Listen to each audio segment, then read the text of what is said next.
So this is an image of the heart meridian. A meridian is an information network. It's a set of functions.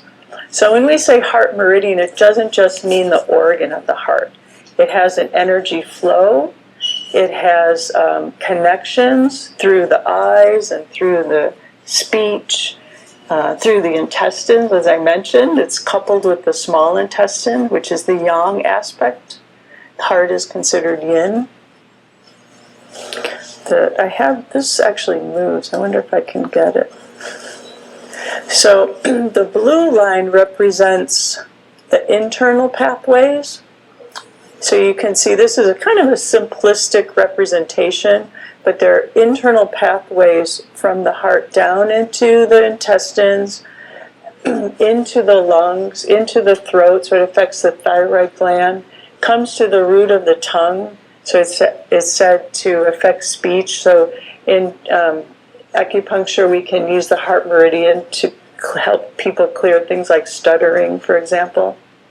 It comes up into the eyes and to the brain and the pituitary. And they say when the heart meridian is strong, light shines through the eyes and through the complexion.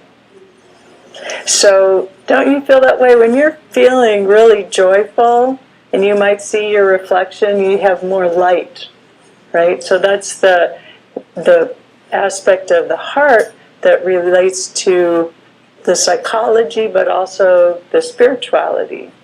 It's because the heart, I'm going to go backwards, because the heart holds Shen. Shen is a term for spirit in Chinese, or consciousness. We call it the heart-mind.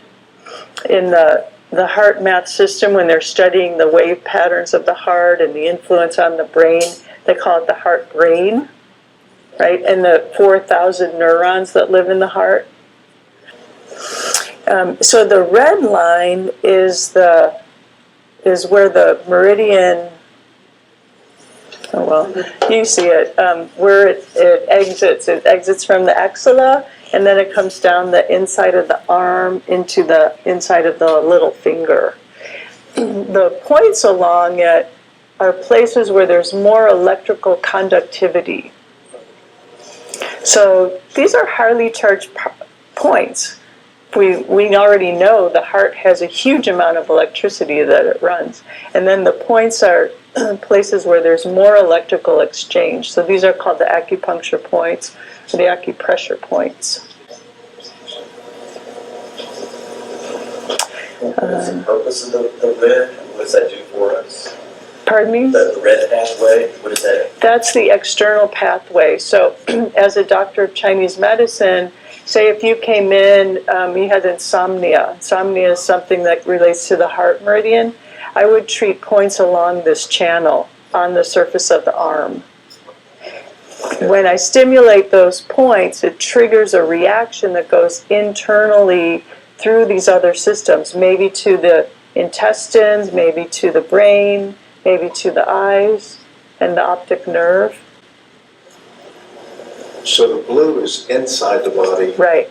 The orange or red is external on the skin, yeah, and just under the skin.